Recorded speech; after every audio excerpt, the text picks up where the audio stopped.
Na física clássica, a gente procura entender, né, o comportamento dos materiais, qualquer que seja o material, um lápis aqui, por exemplo, né, quando a gente aplica um campo elétrico ao material. Como é que ele reage? Na física clássica, a gente classifica os materiais, né, em condutores e isolantes, né? Mas não existe uma linha tão bem definida, mas não importa, né? A gente classifica, então, os materiais em isolantes, né, ou dielétricos, é um outro nome, De né, outro nome. e materiais condutores, né? A diferença, basicamente, é a seguinte. Quando você aplica um campo elétrico a um condutor, o condutor tem muitos elétrons livres. A gente diz isso mesmo, elétrons livres. Tá? E quando aplica, eles têm facilidade para se movimentar. Então você gera uma corrente elétrica. Né? Então conduz, né, uma corrente elétrica. Né? Os elétrons se movem, né, gerando uma corrente elétrica. Nos condutores, não. Né? Agora, a gente vai ver aqui que existem bons condutores, maus condutores. Então, é isso que a gente vai estudar agora. Né? Na realidade, é a questão de como um material responde a um campo elétrico aplicado ao material. É isso, né? Claro que o campo elétrico ele é gerado por diferenças de potencial, que é o que o Cláudio vai fazer aqui, né? Aplica uma diferença de potencial entre dois pontos, mas o que está ocorrendo ali é a criação de um campo elétrico, é isso que importa, né?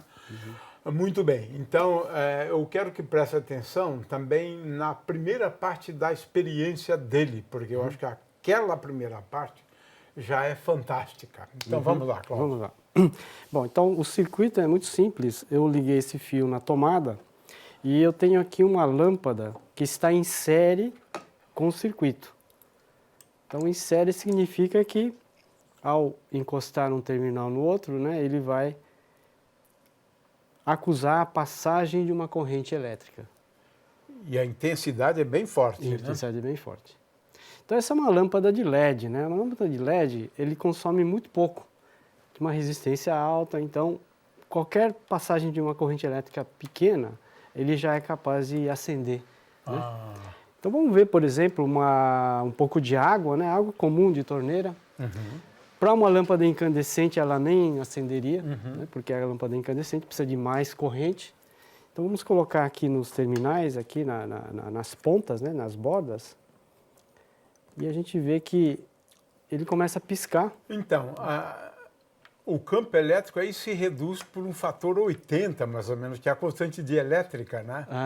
Da água, né? Então, é por isso que a lâmpada quase que não acende, né? Existem alguns íons, né, dissolvidos, alguns sais na água, né, dissolvidos. Agora eu posso melhorar a condutividade da água colocando, por exemplo, um pouco de sal, né, NaCl. Esse é o pulo do gato agora. Então, o sal colocado aqui na água. A gente percebe que a lâmpada já não pisca mais. Se eu misturo um pouco. Olha só a lâmpada, como está melhorando. Praticamente ela... Veja, a água... Ela, na verdade, a água é um solvente universal, né? Então, ela separa, né, os átomos, na verdade, íons, né, de sódio, né, e íons de cloro. Então, é isso. Quando você tem íons, agora você tem uma corrente, né, iônica. Só que exatamente, uma corrente iônica, não uma corrente de elétrons, né, como no metal, mas é uma corrente de íons. Né? Isso é fantástico, né?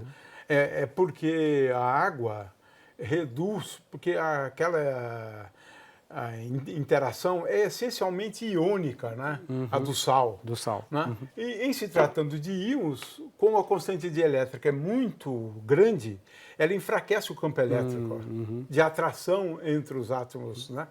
E aí realmente eles separam, né? O cloro do sódio. Ok. Bom, então agora vamos para os sólidos.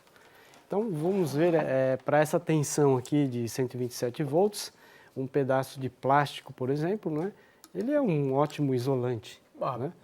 Mas se eu aumentar a tensão em altas tensões, isso pode ser que não seja mais um bom isolante, né? Então tem que tomar cuidado na questão do que é isolante e do que é um condutor, né? Então muitas vezes a criança ouve dizer que a madeira é um bom isolante. E muitas vezes isso não é verdade para altas tensões. Então a criança vai pegar uma pipa, né? Então, não acende porque não se forma aqui uma corrente elétrica, exatamente. Né? Não tem elétrons não tem soltos, livres, né? Livres, né? Elétrons livres, né? Exatamente. Então, com isso, o material é claramente um isolante. Um isolante. Agora um pedaço de latão. Olha só. Então, você tem, então, uma corrente bem alta. Bom condutor. Aqui um pedaço de parafuso. E no final aqui eu tenho um lápis de grafite, e tem grafite, né? Então, a madeira do lápis, ele se comporta, nesse caso, como um isolante. Se comporta como isolante. Não passa corrente, não acende a lâmpada. Não acende a lâmpada, né? Agora, quando eu encosto aqui no grafite... Olha que interessante. E o grafite acaba sendo um condutor, no caso. Então, madeira, isolante.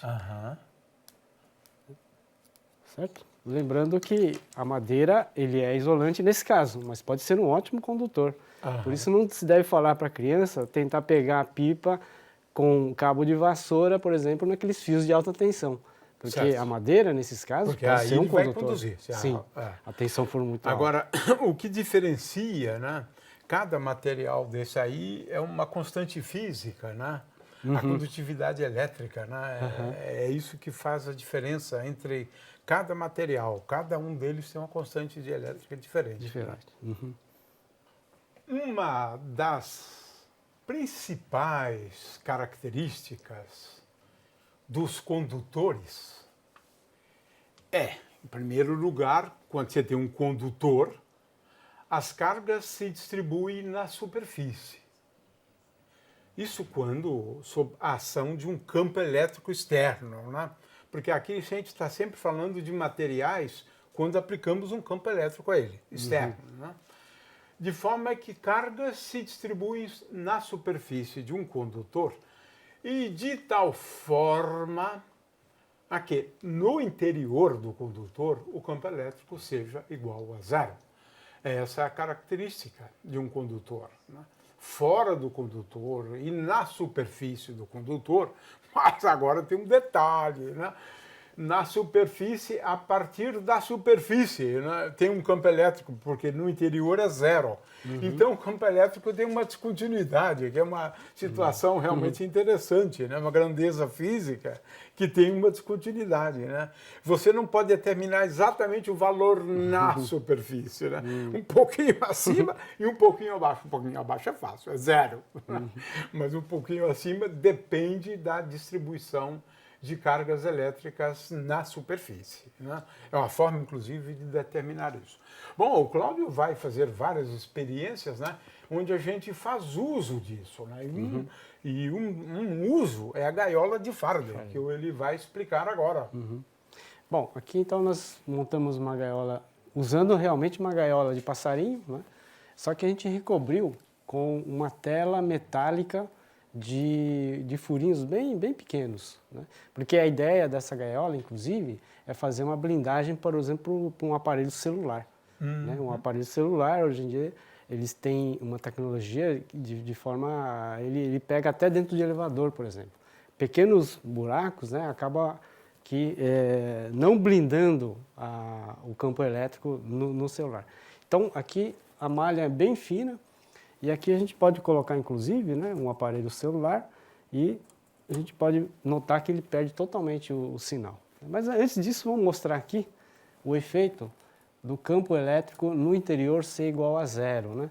Então, eu tenho vários pêndulos aqui, feitos com papel de alumínio, e eles estão pendurados tanto do lado de fora como do lado de dentro também, né? Então existem uns São pêndulos os lá dentro. passarinhos da Lá gaiola, dentro, né? exatamente. Então a gente vai ligar o Van de Graaff e ver o que acontece. Você, na verdade, está colocando cargas elétricas sendo distribuídas aqui, né? exatamente. Sobre a superfície, né? É. E como eles também a mesma carga elétrica vai para os passarinhos que estão aqui fora, né? Uhum. Então eles se repelem, Se repelem, né? exatamente. É interessante. E aí você visualiza, né? Vê o campo elétrico produzido por essa distribuição superficial de cargas, né? Exatamente. Ela nunca adentra, né? A E, gaiola, exatamente. E lembrar que ele tem que estar isolado, né? Então tem esse banquinho de plástico, Ok. né? Isolante. Então, vou mostrar aqui de Olha novo. só, mas os de dentro não acontece Não nada. acontece nada. Olha só, estão eles ficam paradinhos, paradinhos, né? Olha Então, só. se eu descarregar, carrego ele de novo, a gente percebe... Ele se repele porque tem a mesma carga distribuída na superfície. né? Exatamente. Então, fantástico, belíssimo isso aqui. Aham. E aqui a gente aterra, né? Aí a gente pode mostrar, por exemplo, que as ondas eletromagnéticas, eles possuem um campo elétrico oscilante e um campo magnético, né? E essa gaiola, ela blinda o campo elétrico oscilante da onda eletromagnética.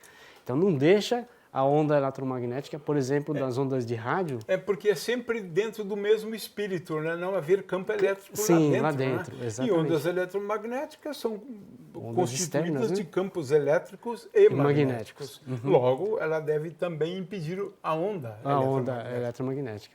Então aqui eu vou colocar um rádio aqui, né? Aqui fora ela funciona, ela está recebendo as ondas eletromagnéticas, né, da estação.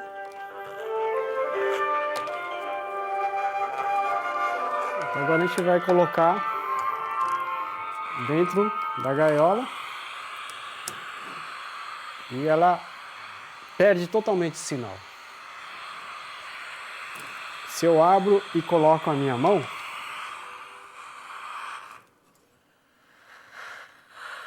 Ouvimos com a Orquestra Filarmônica de Roterdã, regida por a minha mão serve como antena e eu permito, né, que as ondas com ele e Interessante. Daniel Pinelli. sejam captadas, né? Aham.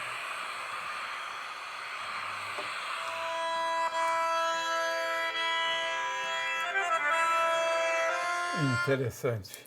Isso é o mesmo que ocorreria com o celular, por exemplo, né? Fazer uma blindagem é perfeitamente possível, né? Usando essa gaiola aqui. É uma blindagem eletrostática. Né? Exatamente. Impede o campo elétrico no interior. Exatamente. É isso, né? Aí, E agora a gente pode fazer outras experiências com aplicações práticas de campo elétrico externo e a blindagem eletrostática. Bom, Gil, aqui eu trouxe aqui alguns carrinhos. Esse carrinho, por exemplo, é totalmente metálico, né? A carcaça aqui é metálica. E aqui tem um hominho, né? Feito de fio. Então ele simula, por exemplo, uma pessoa dentro de um automóvel, né? E aqui eu tenho uma fonte de alta tensão, né? Uma bobina de Tesla, de alta frequência. Uma descarga elétrica aí, né? Isso. Vamos ver o que acontece. Quem está dentro do carro, o que acontece? Olha só. Esse aqui simularia, por exemplo, um raio, um fio de alta tensão, né? Sobre o carro. Um avião numa tempestade, por exemplo, né? Na mesma situação. Quem está dentro Exatamente. não experimenta nada. Eu consigo atingir o hominho lá dentro do carro. Interessante.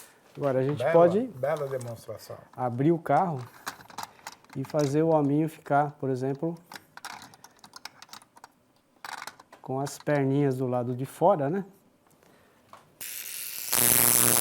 Agora a gente pode mostrar que a corrente passa através do hominho, né? Interessante. Agora ele vai sofrer uma descarga. Está protegido. Nesse caso ele não está porque está do lado de fora, né? Então vai passar uma corrente elétrica, dá para ver uma descarga aqui no pezinho dele. Interessante. E aqui- Bela demonstração. um carrinho de plástico, né? Agora eu não tenho mais a blindagem eletrostática, né? Então, nesse caso, a descarga vai direto pro hominho, né? Que está dentro aqui. Então, agora o carro já não protege mais, O né? motorista aí está levando a pior, né?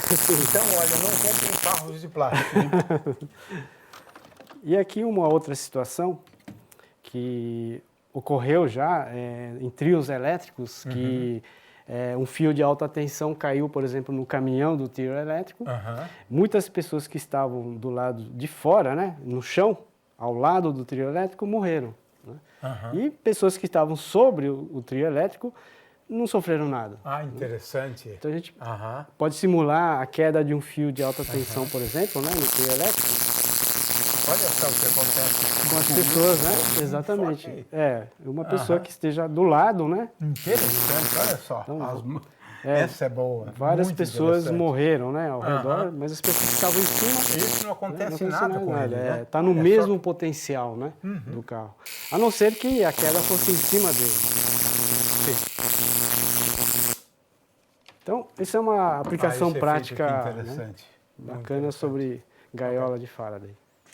Eu não sei o que o Cláudio pensa, vou ouvi-lo depois, mas eu acho que tudo mudou no ano de 1800, né? Mudou muito, o mundo mudou muito. O que aconteceu naquele ano?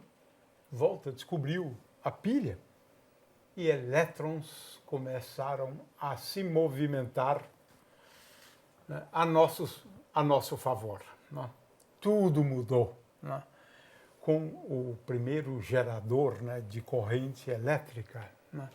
E corrente elétrica é o que faz a diferença entre o nosso modus vivendi do século XXI, quando comparamos com o século XIX, o início, né, do século XIX, né? É a corrente elétrica. Né? Corrente é isso que faz a diferença. Corrente elétrica, na verdade, às vezes a gente diz que é um movimento de cargas, mas não é bem assim, porque a corrente elétrica, ela, na verdade, determina, né, o quanto de carga por unidade de tempo, né, que passa numa seção transversal, por exemplo, de um fio. Então, corrente elétrica é mais do que o movimento de cargas, né, porque ela é uma medida, né, de quanto de carga por unidade de tempo passa num fio. Na verdade, numa seçãozinha do fio, né? Mas, de qualquer maneira, é isso. Esse é o conceito de corrente elétrica. E o Cláudio agora vai nos falar um pouco sobre corrente elétrica e também como medir corrente elétrica. Né? Bom, aqui a gente vai fazer alguma coisa muito mais prática mesmo, né? Que é a sensação de um choque elétrico. Né? Que choque elétrico o que é? É a passagem de uma corrente elétrica através do corpo. Né? E são medido em miliamperes ou amperes. Né? Ampere, então, é uma unidade de carga por unidade de tempo. Né? 1 ampere seria 1 coulomb por segundo passando através de um condutor. Então, nesse caso, eu vou tentar medir qual é a corrente na qual eu começo a sentir choque, na qual uma pessoa, qualquer pessoa, né, ele tem a sensação do limiar de choque. Ah, isso é interessante.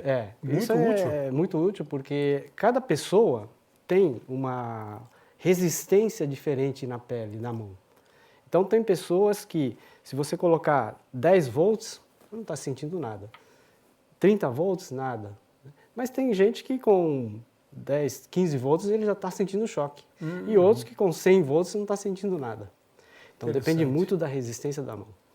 E outra, para você saber se a pessoa está levando choque ou não, basta ver a corrente que está passando. Tá. Não, eu posso ser o seu cobaia, então. Nós vamos hoje, né, determinar. Né? Isso, eu vou fazer eu primeiro, né? Então, como é que é esse circuito? Aqui eu tenho um variac, ele vai aumentando a tensão, né? Aqui são os terminais, né? Lentamente. Aqui eu vou medir qual é a corrente em miliamperes, milésimos de ampere. E aqui, quantos volts que estão sendo aplicados na mão. Então, nós vamos fazer isso uma mão só.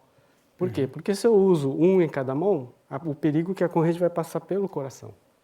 E isso pode ser perigoso, pode dar uma parada cardíaca, um acidente, né, de você aumentar demais a corrente. Então, numa mão só já é mais menos perigoso. Então eu vou colocar aqui, né? Eu vou fazer o primeiro para ver a diferença. Ok. Então, um dos terminais aqui e outro terminal aqui. Então a corrente vai passar por aqui. Ah, ok. Pela mão. Pela mão. Ok. Então, vou ligar aqui o circuito. Já temos 3 volts aqui nos terminais. A corrente aqui 0 mA. Então, vou aumentar um pouco. Agora, estou com 21 volts. A corrente 0,22 mA. Então, isso aí não estou sentindo nada. Está passando corrente, mas não sinto nada. Então, agora, aumentando mais um pouco. 34 volts, 35, aqui, 0,6 mA. 0,6 mA é o limiar da sensação de choque. Eu estou começando a sentir um formigamento. Ah, tá. Né? Então, para minha pele, 41 volts já é o limite. Então, eu não posso pegar em nada que tenha acima de 41 volts, porque a partir daí eu já vou começar a levar choque. Ok. Mas isso com a mão seca. Se eu molhar a mão, já vira é outras coisas. Né? Então, vou aumentar para eu perceber. Agora já estou sentindo mais o choque, estou sentindo tremer, porque a corrente é alternada, né? Sinto aqui tremer. E, dependendo da corrente elétrica, agora estamos com quase 2 mA, né? Eu já praticamente não consigo soltar. Por quê? Porque está havendo uma contração muscular e mesmo o meu cérebro mandando um impulso elétrico... Os músculos são muito sensíveis. Exatamente, são movidos à corrente elétrica. Então a corrente elétrica aqui, que está passando, é maior do que a corrente que o meu cérebro está mandando para soltar. Então eu não estou conseguindo mais soltar. Então agora eu vou... Aqui eu estou com 78 volts. Então vamos testar agora o meu limiar aí. Okay. Né? Um dos dedos aqui, né? E outro dedo aqui. Então vamos lá. Vamos começar com, por exemplo, uma bateria de 12 volts. Bateria de 12 volts, será que dá choque? Pronto. Olhando aqui, dá 0,0 mA, ou seja, você não está sentindo nada. Não. Né? Então você pode pegar uma bateria de 12 volts normalmente. Então agora eu vou aumentar um pouco mais. 19, 20, né? 23, 25. Acho que nada ainda. Já comecei a sentir. Ok. Pouquinha coisa. É isso, pouca coisa. 0,3, né? Treme bastante. 0,3 mA. Então, 46 volts para você. Então, é o limiar, é o limite, né? Então, vamos tentar mais um pouquinho. Agora já ficou sensível. Sensível, né? Então, a partir daqui já começa a ter já uma... intenso. Fica mais difícil até de soltar, né? Fica uma coisa mais... Né? Só que aí já estou com 75 volts mais ou menos. Mas é bem significativo, né? Isso. É interessante porque nós funcionamos, né, na base de impulsos elétricos. Impulsos elétricos, né? Sim. Então o corpo humano não gosta de concorrência, né? Com certeza, né? Porque são pequenas diferenças de potenciais, sinais elétricos, né? Que percorrem o nosso corpo, né? Exatamente. Mas muita eletricidade não gosta. Todo material, quer seja ele condutor e mais ainda os isolantes, né? Eles oferecem uma resistência, né, à passagem da corrente. Né? Então você aplica um campo elétrico externo ao material, né? Claro que aquilo vai gerar uma corrente, né? Agora, o fato é que existe uma resistência à passagem. Cada material exibe uma resistência maior ou menor, mas todos eles oferecem resistência. Por que isso? Porque a corrente elétrica ela é constituída por elétrons em movimento. Agora, num material, você tem átomos, né? Átomos. E os elétrons vão se chocando, perdendo energia, na verdade. Né? Então, nessas colisões, o elétron acelera, mas depois colide. E toma uma outra direção, ou para, ou começa de novo. Então, o elétron anda em zigue-zague, na verdade, né? no interior de um condutor, estou falando de um condutor mesmo, né?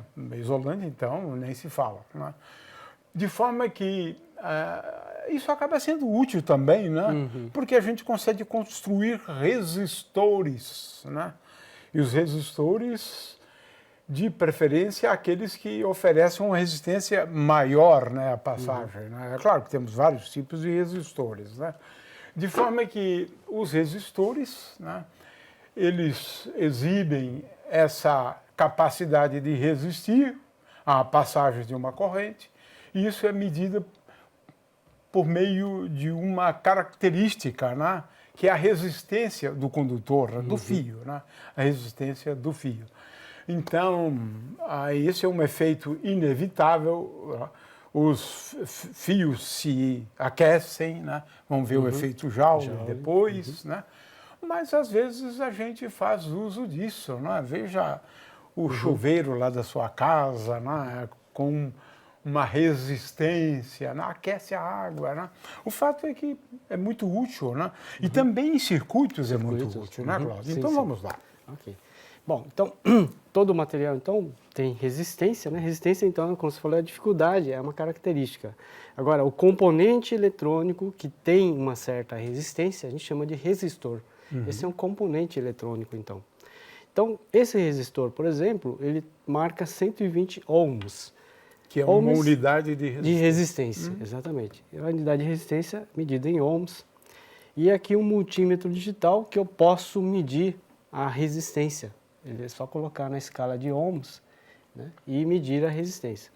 Então aqui uma pranchetinha na qual eu posso afixar um resistor e medir a resistência diretamente. Então vou colocar aqui nos terminais aqui do resistor e a gente mede aqui, olha, 126 ohms.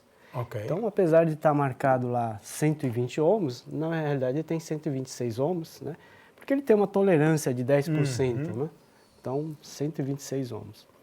Agora, eu posso pegar um outro resistor, também marcado 120 ohms, e colocar, fazer uma associação agora. Dois resistores agora, e vamos ver qual é a resistência desse outro resistor. Então, esse outro resistor tem uma resistência um pouco menor, 123 ohms. Então, colocando em série, associando em série, eu vou medir agora a resistência equivalente, a resistência total. Vai ser a soma dos dois valores. Então, eu tenho aqui 249, 126 mais 123, entendeu? Total. E tem aquela famosa fórmula da diferença do potencial e da resistência vezes a corrente elétrica. Corrente elétrica, exatamente. Isso aqui é muito útil em circuitos, por exemplo, quando você quer causar uma diferença de potencial. Então, quando você coloca um resistor, ele vai gerar uma diferença de potencial entre esses dois pontos. Como você ligou em série, a resistência equivalente é a soma, das resistências. É isso que você verificou aqui, né? Isso, ótimo. Exatamente. Então, agora, um outro circuitinho simples, que é uma associação em paralelo, né? Numa associação em paralelo, eu coloco um do lado do outro e eu curto-circuito aqui o terminal de um. Estou colocando aqui. Deixa eu colocar aqui que às vezes dá mau contato. Aqui desse lado acho que está melhor. Aqui, ok. Okay? E desse lado também faço... Porque isso é para assegurar que eles estão a mesma diferença de potencial, não é isso? Aqui o potencial é o mesmo, né? Nesse terminal e nesse. Né? Então eles vão estar no mesmo potencial, quer dizer, não vai haver diferença de potencial. Então isso aqui é como se não houvesse resistência nenhuma, né? Então aqui é um curto-circuito, resistência praticamente zero, aqui também praticamente zero. Então eu tenho aqui esse terminal e esse terminal. Então, aqui eu tinha 126 e aqui 123 ohms. Na associação em paralelo, então, agora eu vou ter uma resistência equivalente de 62 ohms. Então, caiu mais ou menos pela metade. Então. Porque a resistência equivalente é 1 sobre R igual a 1 sobre R1 mais 1 1 sobre sobre R2, R2. né? Isso. Ok, essa expressão, e aqui você está verificando Verificando experimentalmente isso. Isso. Né? E se eu tenho dois resistores, você pode fazer o produto pela soma. O produto dos valores dividido pela soma dos valores. Então é isso. Aqui é uma demonstração de resistores. Então, se você tiver N resistores, né? Sim. Aí em série, né, o equivalente é a soma deles, né? Isso. Aí você aplica uma fórmula análoga, né? No caso, em paralelo. Né? Isso. Ok. A passagem da corrente elétrica, elétrons, né, em movimento no interior de um condutor, por exemplo, mas isso vale para qualquer material, né? Acarreta um efeito interessante, né? E muitas vezes lúdico, né? Que é o aquecimento. É o aquecimento, né? Do material, o aquecimento do condutor, o aquecimento do fio e assim por diante, né? O fato é que a passagem de uma corrente leva a esse efeito, o aquecimento, conhecido como efeito Joule, né? É esse o nome desse efeito, né? E não é difícil entender isso, não, né? É que quando os elétrons se movimentam no interior de um condutor, eles estão em movimento e, é claro, eles adquirem uma energia, né? Na verdade, de natureza eletromagnética, né? Eles são acelerados pelo campo, né, elétrico, né? Adquirem energia, né? Acontece que eles colidem com os átomos do material quando eles estão em movimento. Então, eles transferem uma parte dessa energia, não toda, né? Claro, mas eles transferem, a cada colisão, eles transferem um pouco de energia para o material. Consequentemente, ele se movimenta mais. Né? Na verdade, a gente pode pensar no calor como sendo associado, né, a esse tipo de movimento. O fato é que a gente entende por que isso acontece, né? Mas é uma forma que a gente tem de transformar a energia elétrica em calor. É claro que você pode transformar a energia elétrica em mecânica, em outras formas também, né? Mas esse é um efeito bem interessante e o Cláudio agora vai ilustrar isso muito bem para a gente. Assim. Então a gente pode começar por uma lâmpada incandescente, né? Que essas lâmpadas aqui já estão proibidas, né? Não se usa mais, exatamente pelo fato dela utilizar energia elétrica para transformar grande parte dessa energia elétrica em calor. Né? Então é muita perda. O objetivo da lâmpada é transformar a energia elétrica em luz. Lógico que há transformação de energia elétrica em luz, mas muito mais em calor. Então você tem um aquecimento exagerado que não é utilizado para iluminar. Então essa lâmpada incandescente, ele tem um fio bem fino de tungstênio. Então ele oferece muito mais resistência do que o fio que vai ligado na tomada. Okay. Então isso daqui, ele não tem quase resistência nenhuma. Então não tem aquelas colisões que você falou e quase não tem dissipação de energia. Enquanto que aqui eu tenho muita dissipação de energia, né? Então vamos ligar. Então, aqui eu tenho então a passagem de uma corrente elétrica, ele encontrando uma resistência, aquece o material e o aquecimento é que gera luz e calor. Né? Então isso aqui é uma aplicação prática do efeito Joule. Foi o Edison que descobriu esse tipo de filamento, né, no vácuo, sim, né? no vácuo, Interessante, exatamente. uma das grandes descobertas, na verdade. Né? Isso. E aqui eu tenho também outro exemplo, que é a esponjinha de aço, que aqui são minúsculos fios de espessura muito fina. Então ele encontra uma resistência razoavelmente alta. E isso aqui você pode ligar, por exemplo, numa bateria de 9 volts e fazer esse fiozinho. A passagem da corrente elétrica faz com que o fiozinho... Que aí você tem muitos condutores, né? Muitos condutores, né? E o aquecimento faz o bombril ou a esponjinha de aço ela queimar totalmente. O aquecimento aí conspira contra a integridade física do condutor, né? Porque ele acaba... Isso é um perigo, né? Porque muitas vezes você pode ter uma pilha inofensiva, né? Não dá choque, nada. Mas perto de uma esponjinha de aço ele pode causar um incêndio, né? Sim. De repente está perto de um material que é combustível, papel toalha, e de repente pode ocasionar um acidente sério, né, por uma coisa muito simples. efeito Joule. E aqui um terceiro experimento, né, para mostrar de forma mais impactante, né, o efeito Joule. Então aqui eu tenho uma bobina de 300 espiras, vou entrar aqui com 127 volts. Isso aqui na verdade é um transformador. E 300 espiras, e eu vou ter no secundário aqui em torno de 7 espiras. Então eu vou ter uma diferença potencial aqui, quase... 10 vezes, quase 10. É bem mais, né? É bem mais. 300, tem quantos? 12? 25, então. Ok. 300, né? Então... 312, ok. Aqui a tensão é quase 50 vezes menor, né? Portanto, a tensão aqui, 120, vai dar mais ou menos 2,5 volts. Né? E como nós vimos na experiência de choque, 2,5 volts para mim não dá choque, né? E nem para você.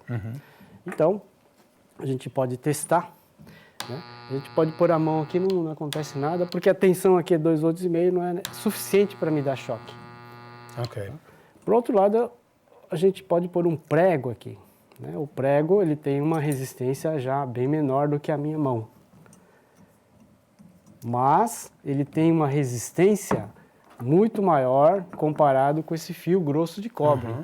Então aqui a resistência é pequena, mas aqui a resistência já é um pouco maior. Então, por efeito Joule, ele aquece mais. mais ali, onde tem maior resistência. Já que a corrente é a mesma. Exatamente, exatamente. Então vamos lá. Você veja que está aquecendo, né? Olha só, ficou vermelho.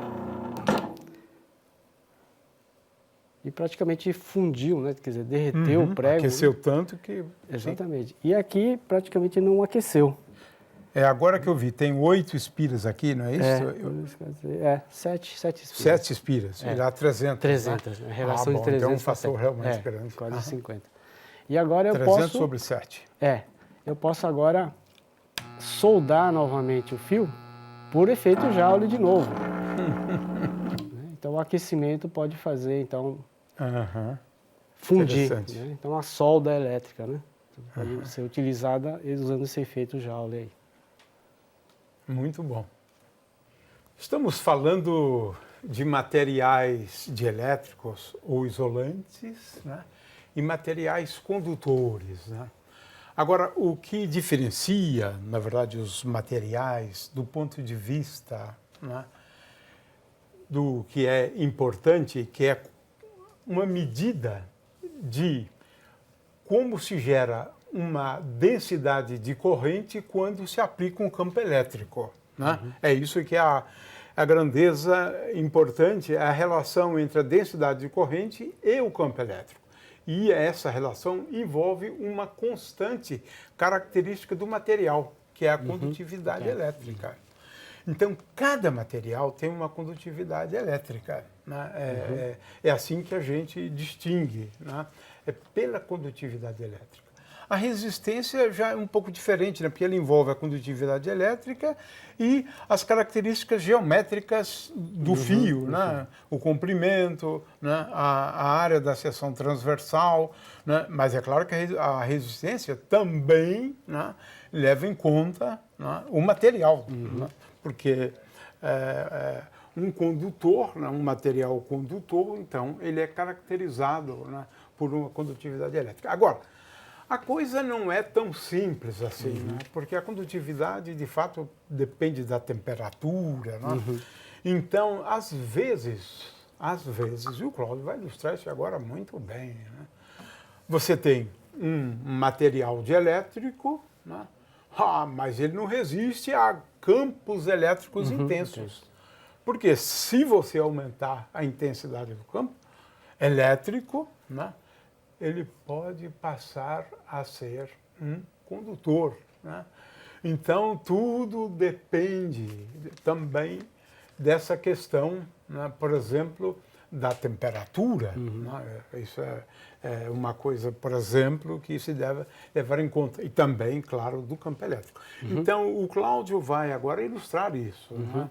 Um mau condutor pode conduzir eletricidade sob determinadas circunstâncias, e ele vai ilustrar com a questão do campo elétrico, a intensidade do campo elétrico. Bom, para isso nós vamos usar novamente o nosso eletróforo de volta, né? Aqui 2 eletroscópios, e aqui o nosso para-raios aqui, que é a nossa pontinha de agulha, né? Aqui. Uma pontinha ali, né, Cláudio? Porque o detalhe ali é a ponta, né? ponta. Bem... Sim, isso é um detalhe importante. Né? Não pode ser uma coisa que não tenha muita ponta, já dificulta bastante. Com um raio de curvatura tendendo a zero, na verdade é isso, né? Exatamente. E uma tira de papel sulfite, que à primeira vista é um isolante, papel, né? Mas dependendo da tensão, dependendo do campo elétrico aplicado, ele pode se tornar um condutor. Ele quebra a sua rigidez dielétrica. Até o ar mesmo, né, que é um bom isolante, pode virar um condutor. Então, para isso, eu vou primeiro carregar o eletrófilo. O ar pode se tornar um condutor, né? Sim, porque aí você pode ionizar os átomos. Então, aqui eu carrego aqui o eletroscópio. E mais uma vez eu mostro então que sem encostar no fio, eu carrego o eletroscópio, olha, está carregado. Se eu puser o dedo, Descarregou. Né? Então, quer dizer, houve passagem de corrente elétrica através do ar, quer dizer, eu tornei o ar um condutor, quebrei a rigidez dielétrica. Então, o ar, ele pode virar um condutor. Né? Porque só existe o ar, né? Entre esse ponta e o... Né? E agora eu vou colocar, além da pontinha, vou colocar aqui uma tira de papel, ligando aqui os dois eletroscópios, né? Então, vou carregar aqui o eletróforo de volta e a gente pode perceber que os dois eletroscópios se carregam. Significa que passou pelo papel. Corrente elétrica para ele. Se carregou, né? E, novamente. Quer dizer, está havendo uma passagem de uma corrente elétrica. E o papel usualmente é classificado como um isolante. Um isolante. Dependendo do campo elétrico, dependendo da tensão, ele pode se tornar um condutor. É como no caso anterior, né? Também o ar, né? Sim, não é um bom isolante. Ok. Eu gostaria de chamar a atenção para dois desenvolvimentos importantes, né, na ciência do eletromagnetismo. Eu já chamei a atenção, né, para a pilha de Volta, Alessandro Volta, em 1800, né, gerava corrente a pilha, né, gera ainda até hoje, baterias, né, mas essas correntes têm uma característica, né, o elétron ele se movimenta sempre, né, no mesmo sentido, né, sempre no mesmo sentido. Eles não voltam repentinamente. Né? A corrente contínua tem essa característica. Elétrons se movimentando sempre na mesma direção e no mesmo sentido. Né? Em 1840, aproximadamente, né, Faraday descobriu uma forma fantástica, né, de gerar correntes, né, mas corrente alternada. Né? Corrente alternada. Então, temos aí correntes contínuas, né, e correntes alternadas, com vantagens e desvantagens, né? Mas é mais fácil produzir a corrente alternada, né? Porque a corrente contínua, a pilha, na verdade, nós estamos fazendo o quê? Transformando energia química, né, de ligação em energia elétrica. Agora é mais fácil você ter energia potencial em grande quantidade, né? Energia cinética em grande quantidade, é isso. Né?